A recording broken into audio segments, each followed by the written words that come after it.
दोनों का ही फल हमको मिलेगा यदि किसी एक में भी ठीक निष्ठा प्राप्त हो जाए। कैसे? यदि हमने कर्मयोग का अनुष्ठान किया तो क्या फल है, और यदि हमने सांख्य योग का अनुष्ठान किया तो क्या फल है? दोनों का एक ही फल है। हमने जब भी कर्मयोग का अनुष्ठान किया तो उसके द्वारा अंतःकरण की शुद्धि और चित्त की एकाग्रता, ये फल है कर्मयोग का। और सांख्य का क्या फल है? देखो, पतंजल योग दर्शन जो है वो सांख्य शास्त्र के दर्शन पर आधारित है। सांख्य शास्त्र में जो बताया है उसी को जीवन में उतारने के लिए जो प्रक्रियाएं हैं उन प्रक्रियाओं का संकलन पतंजलि महर्षि ने किया है। इसीलिए सांख्य और योग दर्शन माने पतंजलि महाराज का एक ही है। सांख्य है थियरी, योग है टेक्नोलॉजी और या प्रैक्टिकल। तो उसमें भी यही बताते हैं कि योगः चित्तवृत्ति निरोधः। उसके बाद बताते हैं सदा द्रष्टुः स्वरूपे अवस्थानम। अब योग माने क्या? अपने अंतःकरण में उठने वाले वृत्तियों का निरोध हो गया कि योग हो गया। और जहां हमारे अंतःकरण से वृत्तियों का प्रभाव समाप्त हो गया तो जो वृत्ति रहित ज्ञान है वो अपनी असलियत है। यही बात हो जाती है कर्मयोग के द्वारा। कर्मयोग के द्वारा यदि हम अपने अंतःकरण से राग द्वेष को हटा देवे और वो अंतःकरण शुद्ध होने के बाद परमात्मा के चरणों पर अर्पित कर दे तो वो जो अंतःकरण है वह भी वृत्ति रहित ज्ञान ही हो जाता है। चाहे आप योग मार्ग के द्वारा वृत्ति रहित ज्ञान में प्राप्त हो जाओ, चाहे कर्मयोग के द्वारा वृत्ति रहित में ज्ञान में प्राप्त हो जाओ, दोनों का फल एक ही है। जो योग मार्ग के चलने वाले हैं वो सबके लिए संभव नहीं है। तो हम देखें कि हमारे लिए ठीक क्या है। कई बार प्रश्न आता है कि जैसे ये योगा के कैंप चलते हैं ना, आजकल गर्मी के दिनों में खूब चलते हैं कैंप, तो उस कैंप में जाकर के बैठेंगे, सीधा करके ऐसा करे, हवा भरो हवा छोड़ो, सब कुछ हो गया। और दूसरा भी जाकर तुम जब मैं भी आ रही हूं तुम्हारे साथ, और वहां जाकर के देखते हैं कि बिना आधार के बैठना पड़ता है। जिसको चारों तरफ से आधार लेकर के बैठने की आदत है उसको वहां बैठने का ट्राई करते हैं, होता नहीं, फिर मन में फ्रस्ट्रेशन आता है।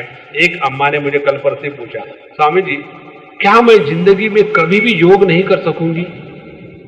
हमने कहा अम्मा तुमको किसी डॉक्टर ने बताया क्या टेक योग बताया? नहीं। तुम क्यों इस चक्कर में पड़ी हो? तुम देखो तुम्हारी उम्र क्या है। हर एक के लिए हर एक प्रकार की साधना संभव नहीं होती। तुमको अपने देह में परेशानी है, ठीक से तुम चल नहीं सकती, ठीक से तुम बैठ नहीं सकती, और जाकर के मेडिटेशन शुरू कर दिया। जहां बैठना है वहां आराम से बैठो और अपने मन को भगवान में लगाओ, हाथ में माला लो और प्रभु का नाम लेते रहो। यही तुम्हारे लिए योग्य साधना है। फिर मेडिटेशन का क्या होगा? हमने कहा दूसरे कर लेंगे, तुम फिक्र मत कर लेना, मेडिटेशन का क्या होगा। इसीलिए एकमपि आस्थितः सम्यक उभयोः फलम विन्दते। तो ये मत समझ लेना कि जो शास्त्रों का अध्ययन करने वाले हैं वो हम गृहस्थों से श्रेष्ठ है, नहीं। गृहस्थ धर्म में रहकर हमको जो सुविधा मिलती है वो किसी भी आश्रम में नहीं है। गृहस्थ आश्रम में रह करके हमको धर्म, अर्थ, काम, मोक्ष चारों भी पुरुषार्थ संभव है, बाकी किसी आश्रम में नहीं।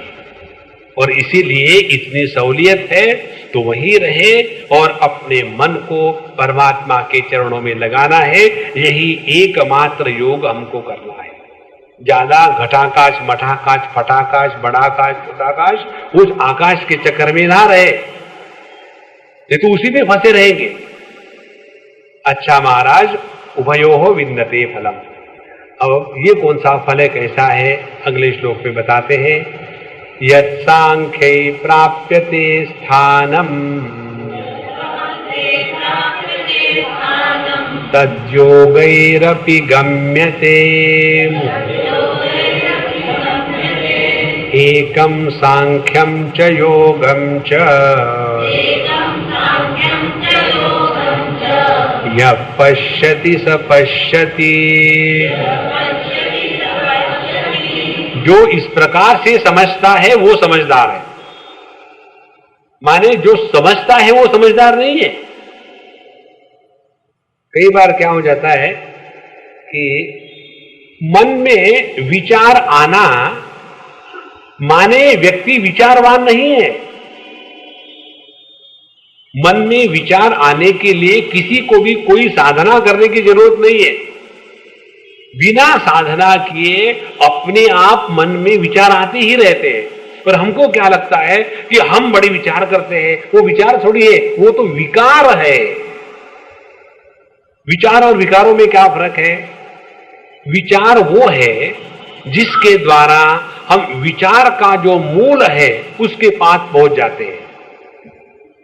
और विकार क्या है?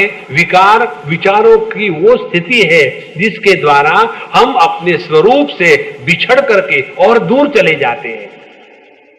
इसी प्रकार से यदि हमारे मन में विचार आते हैं तो हम विचारवान नहीं होते। तो यहां भगवान बताते हैं यत् सांख्ये ही प्राप्यते स्थानम तद योगैरपि गम्यते एकम सांख्यम च योगम च यहां पश्यति स पश्यति। इस प्रकार से जो समझता है वही समझदार है। माने शास्त्र सम्मत तर्क लगा करके जो विचार करता है उसी को कहते हैं विचारवान। और जिसके विचारों का आधार अपने अंतःकरण में रहने वाले राग द्वेष का प्रभाव है, तो राग द्वेष से प्रेरित होने वाले जो विचार है उनको कहते हैं विकार। और जो शास्त्र सम्मत विचार है उनको कहते हैं विचार। इस प्रकार से समझना है। अब उसी को यहां ले आओ। कहते हैं यह सांख्य ही प्राप्यते स्थानम। सांख्य योग के द्वारा कौन सा स्थान प्राप्त होता है? अभी हमने आपको बताया सांख्य योग में पुरुष और प्रकृति इन दोनों का विश्लेषण किया है। और 13वें अध्याय में विषय आएगा, जब आएगा तब विस्तार से देखेंगे। अभी इतना समझ ले कि पुरुष और प्रकृति और साधना क्या है। सांख्य योग के अनुसार हम प्रकृति को अपने कंट्रोल में ले आवे और प्रकृति को अपने कंट्रोल में ले आने के बाद फिर हमारी स्थिति निष्ठा पुरुष में हो जाती है। और यही आकर के सांख्य शास्त्र या योग शास्त्र चुप हो जाते हैं। इसके पश्चात वेदांत शास्त्र प्रारंभ होता है। और फिर वहां जब हम इस पुरुष का विश्लेषण करते हैं कि यह पुरुष का स्वरूप क्या है, तब पता चलता है कि एकमेवा द्वितीय नेह नाना से किंचन। जहां पुरुष और प्रकृति का भेद शुद्ध पर ब्रह्म परमात्मा पर अध्यारोपित है, वास्तविक नहीं है। इसीलिए जो सांख्य के द्वारा स्थिति प्राप्त होती है वो यही है कि हम अपने आप को अपने प्रकृति से उपाधियों से अलग करके पुरुष के रूप में पहले पहचाने। ये है सांख्य के अध्ययन की स्थिति। अब कर्मयोग के द्वारा क्या होता है? कर्मयोग के द्वारा हमने पिछले जन्म में जो अच्छे बुरे कर्म किए उसके अनुसार हमको इस जन्म में सुख दुख के फल मिल रहे। माने क्या? माने इस देह के जन्म के पूर्व पहले हम थे और इसीलिए हम इस देह से भिन्न है। ध्यान से सुनना, कर्मयोग के सिद्धांत में मूल बात यही है कि हम देह से भिन्न है। और यह सांख्य योग में भी क्या बात सिद्ध होती है? जब हम अपने प्रकृति को, अपने पंचकोशों को अपने नियंत्रण पे लाते हैं और जब समझ लेते हैं कि मैं इन पंचकोशों का नियंत्रण करने वाला पुरुष इन पंचकोशों से न्यारा हूं, तो वहां भी यही बात सिद्ध होती है कि मैं प्रकृति से अलग पुरुष हूं। और कर्मयोग में भी यही बात सिद्ध होती है कि कर्म करने वाला मैं इस प्रकृति से या देह से भिन्न हूं। दोनों का फल एक ही है। और जहां हमने सांख्य के विचार के अनुसार स्वयं को पुरुष के रूप में स्वीकार कर लिया, फिर उसके बाद साधना शुरू होती है। इस पुरुष का स्वरूप क्या है और जहां हमने कर्मयोग के माध्यम से ये स्वीकार कर लिया है कि पिछले जन्म के कर्म का फल हमको इस जन्म में मिल रहा है और इस जन्म के कर्म का फल अगले जन्म में मिलेगा, इसीलिए मैं कर्म करने वाला इस देह के उपाधि से भिन्न हूं, इसीलिए दोनों का फल एक ही है। यत् सांख्ये प्राप्यते स्थानम तद योग ही अभिगम्यते। और जब तक कि इस स्थिति में हम नहीं आएंगे, कौन सी स्थिति? हमने अपने आप को इस उपाधि से अलग के रूप में स्वीकार करना है। और जब ये स्थिति आ जाती है, उसके बाद क्या साधना करनी है ये किसी को पूछने की आवश्यकता नहीं रही। जहां हमारी गति, जहां हमारी साधना की दिशा अंतर्मुख हो जाती है, तो व्यक्ति के अंतःकरण में प्रश्न उठना अपने आप बंद हो जाता है। यदि हमारे अंतःकरण में प्रश्न उठते हैं तो उसका एक ही कारण है, अभी हम में अंतर्मुखित्व पूरी तरह से जागृत नहीं हुआ। अब देखो, हमारे किसके मन में कभी ये प्रश्न आया क्या कि मैं हूं या नहीं हूं? किसी के भी मन में अपने अस्तित्व के बारे में कभी प्रश्न नहीं आता। किसी भी व्यक्ति को अपने जिंदा होने के बारे में कभी प्रश्न नहीं आता।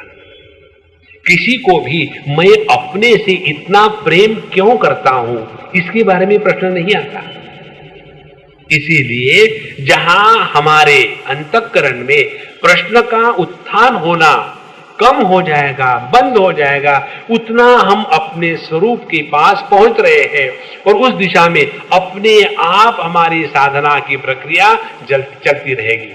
इसीलिए यत् सांख्ये प्राप्यते स्थानम तद योगै ही अपि गम्यते, एकम सांख्यम च योगम च। तो जो सांख्य शास्त्र की सिद्धांत है, वही सिद्धांत कर्मयोग में प्रतिपादित है। यहां पश्यति सपश्यति, इस प्रकार से जो समझता है उसी ने ठीक से समझा है। और इस प्रकार से जो नहीं समझता, वो समझता जरूर है लेकिन उसके समझ में गलती है। एक तो होता है समझना, दूसरा होता है ठीक से समझना। अच्छा,